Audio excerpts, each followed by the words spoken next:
In Jesus' name we have worship. Father, we thank you. Daddy will bless you. We'll give you all the praise. Thank you, Lord, for the opportunity to be called your children. Thank you. Thank you. Thank you for helping us. Thank you for honoring us with your presence. Thank you. Father, we are grateful. We are grateful. Who are we and what are we that you are mindful of us? Thank you. Thank you. Thank you. What can I say unto the Lord? All I have to say is thank you, Lord. What can I say unto my God? All I have to say is thank you, Lord. Thank you, Lord. Thank you, Lord. All I have to say is thank you, Lord. Thank you, Lord. Thank you, Papa. All I have to say is thank you, Lord. Thank you, Jesus. In Jesus' name. Praise the Lord. Let's get seated in the presence of our Maker. Amen. Woman of God, I want to thank God for the opportunity to talk to us. Amen. Hallelujah. The truth is, it is not a right. Amen. It is just a privilege. And I give Jesus all the glory for the privilege. Hallelujah. Mama Mercy, I thank you for allowing God to use you to give me this privilege. The Lord God of heaven will also remember you in the name of Jesus. Amen. The Lord God of heaven will remember you in Jesus' name. Amen. By the grace of God, in 2016, I want to believe that was 2016, yes, we talked about the challenges of pastor's wife. Yes. Amen. Today we want to talk about how the pastor's wife can overcome those challenges. Can I hear an amen? Amen. Hallelujah. To the glory of Almighty God, that message has helped a lot of pastors' wives. Yes. I get calls. I was sharing with Mama Mercy. The pastor's wife, I don't want to mention the country, but it's not United States, had so much problem that she was getting into depression. She went online, began to search for solution. As the Lord will have it, she ran into that message online. Amen. And she clicked on it and she listened to the message. Immediately she began to search for me online. To the glory of God, she found me on Facebook. And then she went to the messenger, said something to me that she really wanted to talk to me. By the time this woman started saying all she was going through, I think I want to cry for her. Praise the Lord. Hallelujah. The Lord helped me. I was able to, discuss a few things that we're going to talk about today. How to overcome challenges as a pastor's wife. I'm not going to talk about those challenges. The CD is out there. If you have not listened to the message, I will not go through the challenges. But how to overcome any of those challenges is what I want to center on. And I'm giving 30 minutes to do this. The Holy Spirit will help me. Amen. Amen. The number one thing I want you to know that is your arch enemy is not that sister in the church. Amen. Your enemy is not your husband. And your enemy is not that elder that is opposing you. Your enemy is the devil. Amen. For some of us who were here yesterday, we read a scripture in 1 Corinthians where the Bible says a door has been opened unto us. But at the midst of that door or before that door, there is an enemy, an adversary, who does not want you to fulfill the will and purpose of God for your life. And you will ask me, my husband was called, why am I the one the enemy is attacking? Amen. If the enemy is looking for your husband and peradventure your husband miss it, you are the next target. Yeah, that's right. Are you understanding me? Yeah. So, and in order to also get your husband, the enemy will bounce on you. That is why the whole attack and the whole issue comes to you. But I want to show us something in the book of Isaiah chapter 41. This thing is what the Lord is telling you today. Isaiah chapter 41. I just want to read verse 13. For I, the Lord thy God, will hold thy right hand, saying unto thee, fear not, I will help thee. The message I'm bringing to you today is, in the midst of those challenges, the Lord will help you. Amen. I don't think you understood what I said. Yes. I said, in the midst of those challenges, the Lord will help you. Amen. A lot of pastors has gone through so many things. Like this one was telling me, she was contemplating quitting the marriage. The challenge was not from the church members. Yes. Her greatest challenge was her husband. The same man who is the pastor was her challenge.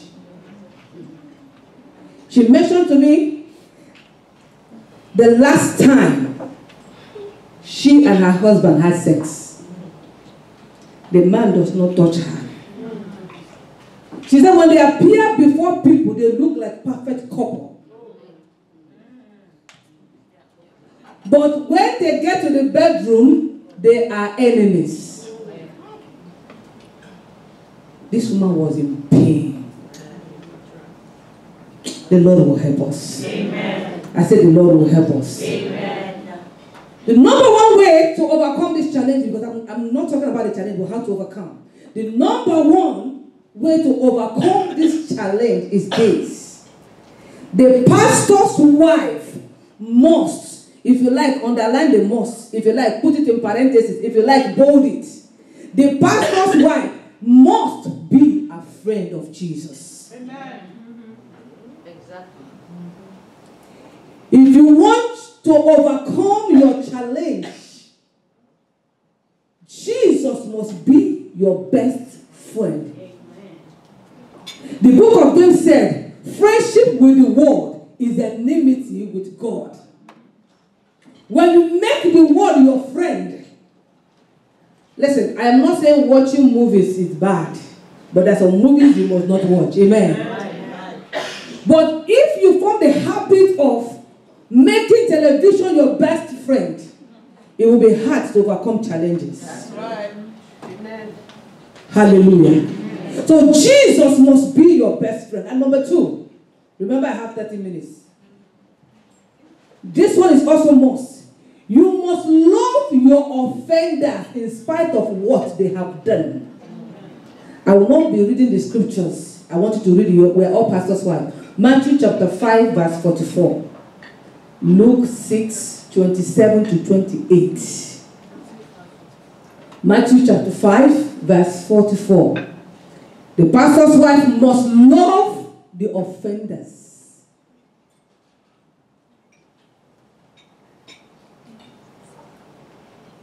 They have offended you, yes. They slapped you, yes. They despise you, yes. They talk about you, yes. But you must love them. Hallelujah. It's hard, but you must. We don't have a choice in this. Honestly, we don't. In spite of whatever they have done. A pastor's wife borrowed a sister money, and the sister was finding it difficult to pay. She began to pay the money herself. The pastor's wife didn't have the money, went and collected the money from another person and gave to a church member. The church member refused to pay. Yet, the church member will leave her house, carry all her children to come and eat in the pastor's wife's house. You must love your offenders. It was when God touched this woman, she began to pay the money small. And what is so funny about it is, little was remaining about the money. She told the pastor's wife to her face, said, "Mommy, I will not give you the rest of the money." Wow. Said, "I know you are tired of asking me for the money, but I plan not to give it to you." That is the pastor's wife challenge. But will she despise this member because of that? No. Will she say this member will not eat food when the member comes to her house? No.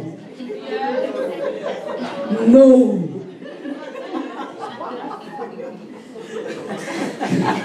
Hallelujah.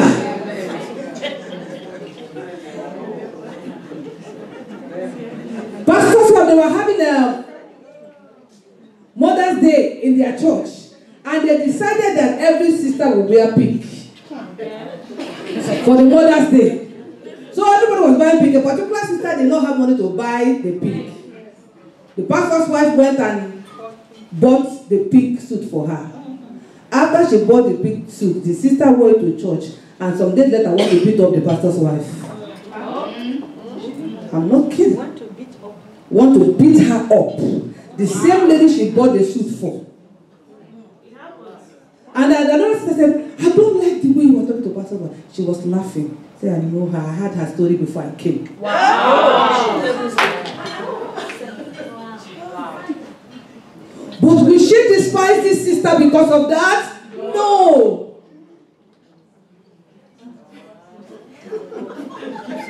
I'm going to be on the speed lane. Number 3. You find this one in Colossians chapter 3 verse 12 to 13. I'm not reading the scripture because Dr. Elizabeth gave me a little sign and I'm trying to keep to the sign. Amen. The pastor's wife must live a life of forgiveness. You must forgive. You know something? When you don't forgive them, the devil uses it as a stronghold against your ministry. Whenever you are praying, the enemy who is the accuser of the brethren will bring that before the Lord. Say, "God, she's asking for the growth of her church. Praying for her children. She's holding Sister Mercy in her heart." And of course, the word of God cannot be broken. The Lord said, "If you do not forgive men their trespasses, neither will God forgive you your trespasses." And if God did not forgive you your trespasses, your prayer is hindered because sin hinders prayers. Yeah. Did you see the ladder is going? That is why, as a pastor's wife, you must forgive. Now, this is a big one. Number 4. The pastor's wife must be very careful on who she confides in. You will tell a sister something in the church. By the time you know it, the whole member of the church know who you confide in. Love every member of your church, but don't confide in every member of your church.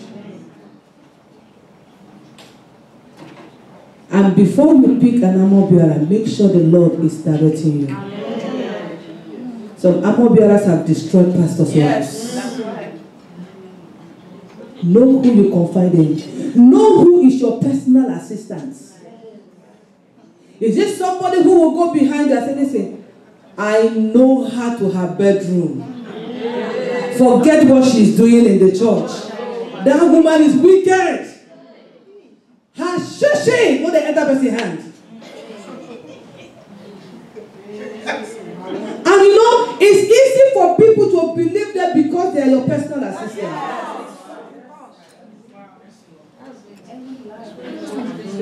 Hallelujah.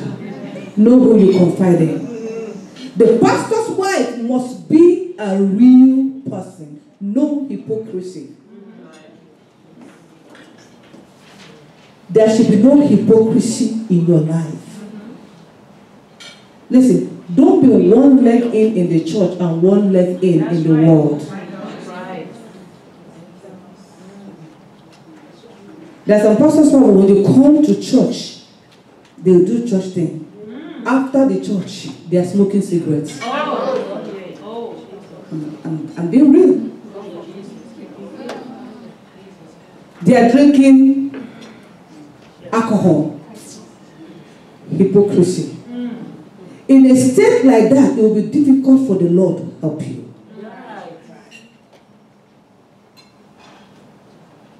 Because God said the only thing that hinders him from coming to our aid or answering our prayer is iniquity. Number 6. I thank God when Pastor Lenita was talking about this yesterday. To overcome challenge, you must refuse intimidation. Refuse to be intimidated in the congregation that God has placed in your hand. You might not be the well-educated or the best educated or the most educated, however you want to put the grammar, put it. But because God has placed you in that position, you are the person that fits that seat.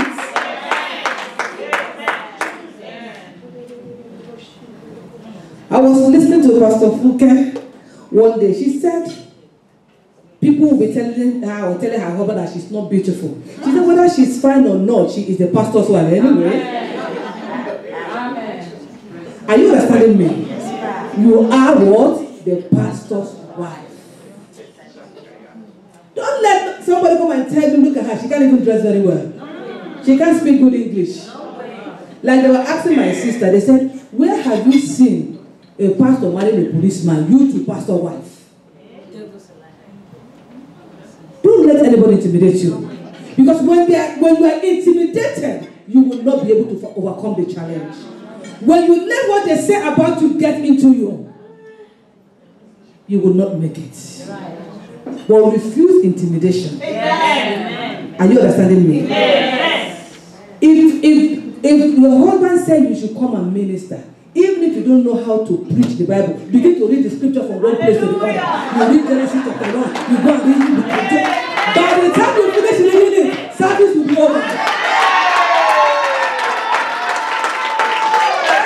Don't be intimidated.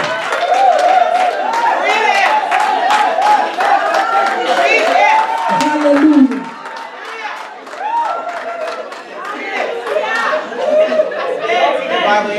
They are doing that so that, listen, pastors want to be in that seat you are on. So everything they are doing is to push you away. Don't give up your seat. Hallelujah. I'm not saying you should be proud. Amen. But when you are coming to church, come as the pastor's wife. You see I'm walking? Walking. Hallelujah. However you look at it, I am Reverend Margaret Nzaka.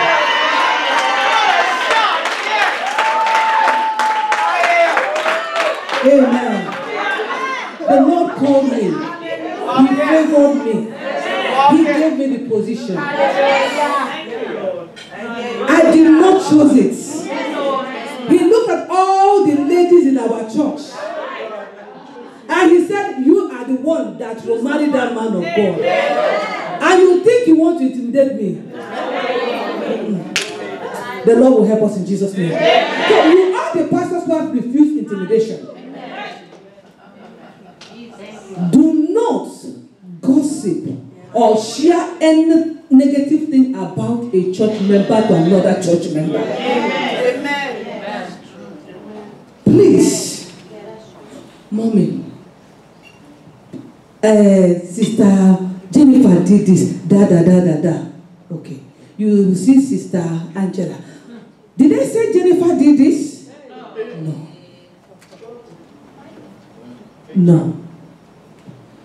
Even if somebody tells you something about you that another person said, please handle it with all maturity. Amen. Amen. I know we are all human beings. When they say things about us, we get offended. Let the Spirit of God help you. When I hear this, just like when my sister said, I'm not telling you what to do, but I just want to tell you how I overcome. They will come and tell me, this sister said this sister said that. Why you are telling me that? I'm saying, Holy Spirit, help me.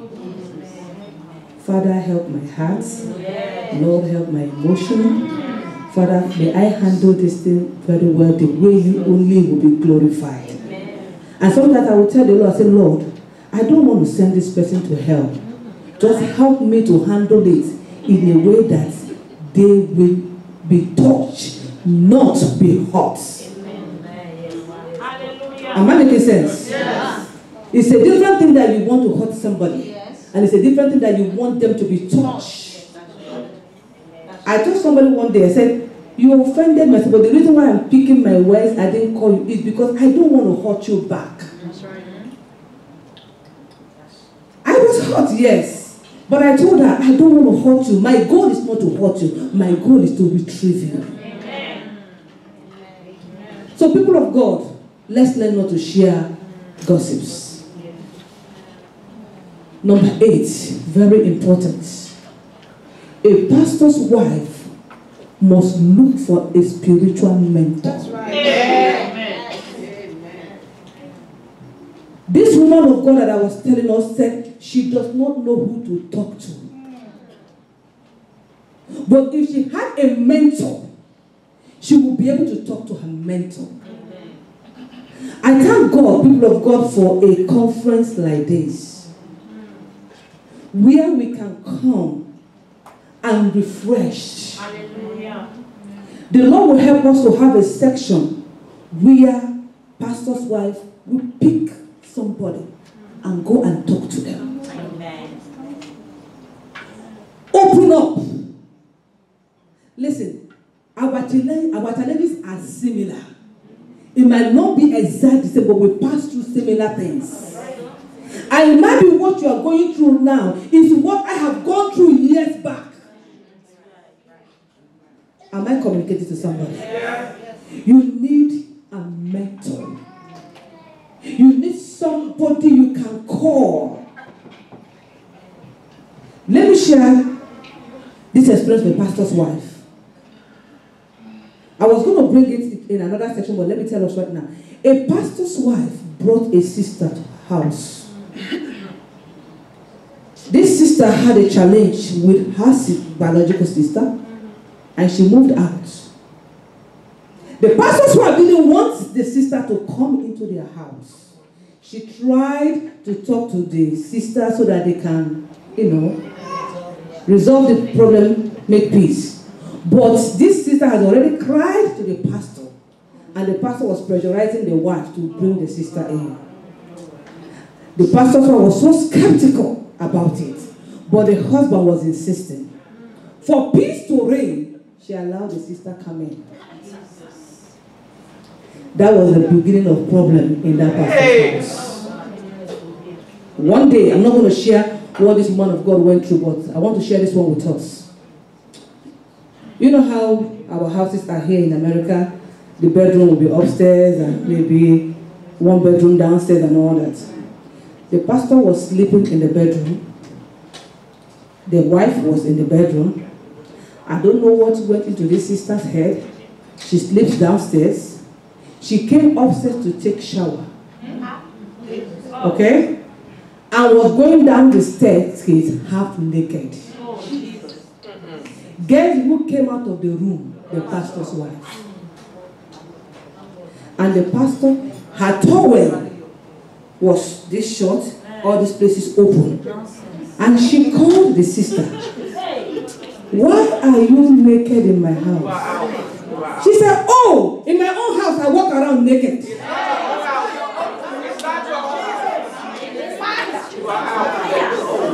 And the pastor's wife said, but this is not your house. I have a husband and a grown-up son. Now, let's flip it on the other way around.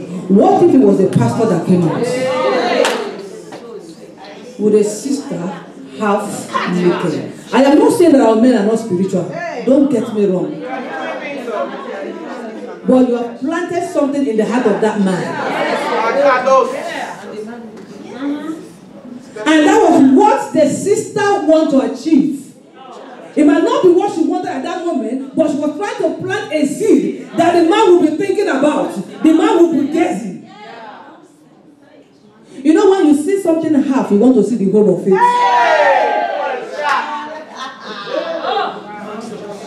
Wanted the man to begin to imagine this thing that I saw part of this place. I saw part here. Let me see how the whole will look like. I want to see the totality of it. The Lord will deliver us in Jesus' name. Remember where we were. He said, I will help you. Hallelujah. But what did sister do? She called her spiritual father. Said, Daddy, I'm in trouble. Daddy, please help me. The woman I brought into my house is something else. There are a lot of things that woman did in this pastor's house, but I just want to do this one. It got to a point that she came out to fight the pastor's wife in her house. In her house. She started carrying rumors in the church. Oh, that woman is a bad woman. Anytime you come near her husband, she says you want to take her husband from her.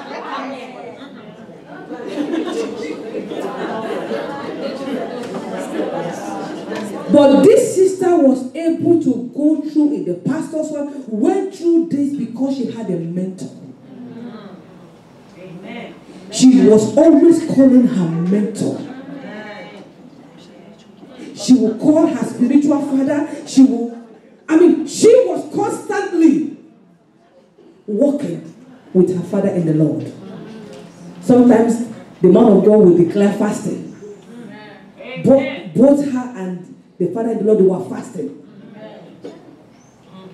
Until the sister on her own packed her load and left the house. Amen. And that brings me to number 9. Be careful who you bring into your house.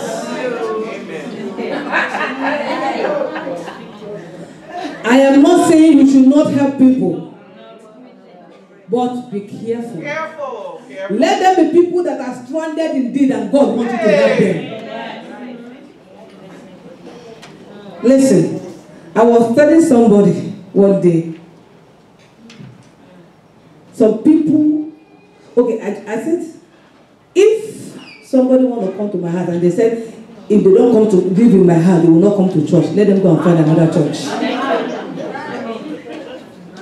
For real. If it's a must that the only reason why you will come to church is to live with me, and I know you're a troublemaker. Yes. God bless you. And our church is not the only church that is going to heaven. There are other churches that are going to heaven, right? Amen. Amen. Praise the Lord. Hallelujah. But does it mean I will not bring people into my house? I will. But I need to know who I'm bringing into my house. You need to know who you are bringing into your house. Pastors' wives had a lot of problems because of the people they brought into their house. Some pastors' wives have actually lost their home to somebody else.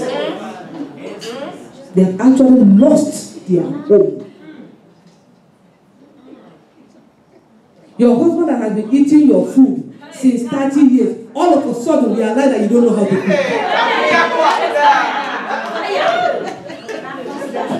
He just realized today that you're a bad cook for 30 years. He has been eating that food and been licking his hand. Just because one sister now cooks for him, now you become a bad cook. Your husband, who has never complained about you, all of a sudden realize that you don't smell good. That even with your perfume, you smell bad. I don't know if somebody's understanding me. Maybe because I talk to a lot of people, so I get to hear these things. Because people confide in me. Pastor's wife confide in me. All of a sudden, you don't look good when you wear your suit anymore. Oh, your breast is very flat. It's no longer pointy. Let him go and buy you your brand and to put it on.